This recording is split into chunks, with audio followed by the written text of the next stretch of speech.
अस्सलाम वालेकुम फ्रेंड्स, मैं वही दोबारा ਤੁਹਾਡੇ ਲੈ ਕੇ ਅੱਜ ਦੀ ਨਈ ਵੀਡੀਓ। ਉਮੀਦ ਦੋਸਤੋ ਤੁਸੀਂ ਸਾਰੇ ਠੀਕ ਹੋਵੋਗੇ। ਤੇ ਦੋਸਤੋ ਅੱਜ ਦੀ ਵੀਡੀਓ ਇਹ ਹੈ ਕਿ ਕਿ ਰਹਿਮਤ ਦਾ ਫਰਿਸ਼ਤਾ ਦੇ ਨਾ ਕਹਿੰਦੇ ਨੇ ਕਿ ਰਹਿਮਤ ਦਾ ਫਰਿਸ਼ਤਾ ਜਿਸ ਘਰ ਦੇ ਵਿੱਚ ਕੁੱਤਾ ਹੈ ਉਸ ਘਰ ਵਿੱਚ ਜਿਹੜਾ ਨਾ ਰਹਿਮਤ ਦਾ ਫਰਿਸ਼ਤਾ ਨਹੀਂ ਹੁੰਦਾ। ਤੇ ਲਿਹਾਜ਼ਾ ਜਿਹੜਾ ਨਾ ਇਸ ਵੀਡੀਓ ਦਾ ਇਹੀ ਮਕਸਦ ਹੈ ਕਿ ਉਹ ਕਿਹੜਾ ਘਰ ਹੈ ਜਿਹਦੇ ਵਿੱਚ ਰਹਿਮਤ ਦਾ ਫਰਿਸ਼ਤਾ ਨਹੀਂ ਆਉਂਦਾ। ਸਰਕਾਰ ਨਬੀ ਕਰੀਮ ਸੱਲੱਲਾਹੁ अलैहि वसल्लम ਨੇ ਵੀ ਕਿਹਾ ਕਿ ਜਿਸ ਘਰ ਦੇ ਵਿੱਚ ਕੁੱਤਾ ਹੈ ਉਸ ਘਰ ਦੇ ਵਿੱਚ ਜਿਹੜਾ ਨਾ ਰਹਿਮਤ ਦਾ ਫਰਿਸ਼ਤਾ ਨਹੀਂ ਆਉਂਦਾ। ਤੇ ਹੋਰ ਮੇਰੀ ਗੱਲ ਸੁਣੋ, ਇਹ ਸਮਝਣ ਵਾਲੀ ਗੱਲ ਹੈ। ਵੀਡੀਓ ਨੂੰ ਪੂਰਾ ਵਾਚ ਕਰਨਾ, ਸੋਚ ਸਮਝ ਕੇ ਜ਼ਰਾ ਸੁਣਨੀ ਹੈ, ਕਿਉਂਕਿ ਕੁਛ ਲੋਕਾਂ ਨੂੰ ਸਮਝ ਨਹੀਂ ਲੱਗਦੀ। ਉਹ ਫਿਰ ਕਮੈਂਟ 'ਚ ਜਿਹੜਾ ਨਾ ਪੁੱਛਦੇ ਰਹਿੰਦੇ ਨੇ ਤੇ ਬਕਾਇਦਾ ਜਿਹੜਾ ਨਾ ਇਸ ਵੀਡੀਓ ਵਿੱਚ ਹੀ ਮੁਕੰਮਲ ਹੋਏਗਾ। ਤੇ ਗੱਲ ਇਸ ਤਰ੍ਹਾਂ ਕਿ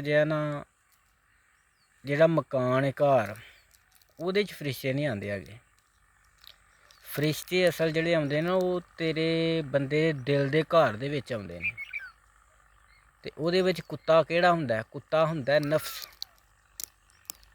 ਨਫਸੇ ਦਾ ਕੁੱਤਾ ਹੁੰਦਾ ਕਿ ਮੈਂ ਵਾਲਾ ਕੁੱਤਾ ਹੁੰਦਾ, ਉਹਨੂੰ ਕਹਿੰਦੇ ਨੇ ਕੁੱਤਾ। ਜਿਹਦੇ ਵਿੱਚ ਉਹ ਹੈ ਉੱਥੇ ਰਹਿਮਤ ਦੇ ਫਰਿਸ਼ਤੇ ਨਹੀਂ ਆਉਂਦੇ। ਇਸੇ ਤਰ੍ਹਾਂ ਇੱਕ ਮਿਸਾਲ ਹੈ ਕਿ ਇੱਕ ਬੰਦਾ ਸੀ, ਉਹ ਜਿਹੜਾ ਨਾ ਨਮਾਜ਼ ਪੜ੍ਹਨ ਗਿਆ ਤੇ ਉਹ ਲਿਹਾਜ਼ਾ ਜਿਹੜਾ ਨਾ ਕੁੱਤਾ ਲੈ ਕੇ ਨਾ ਤੇ ਉਹ ਚਲਦੇ ਫਿਰਦੇ ਰਹਿੰਦੇ ਨੇ। ਤੇ ਉਹ ਮਸਜਿਦ 'ਚ ਗਿਆ ਤੇ ਉਹਨੇ ਕੁੱਤਾ ਜਿਹੜਾ ਦਰਵਾਜ਼ੇ ਨਾਲ ਬੰਨਿਆ ਮਸਜਿਦ ਦੇ ਨਾਲ, ਤੇ ਅੰਦਰ ਨਮਾਜ਼ ਪੜ੍ਹਨ ਤੁਰ ਗਿਆ।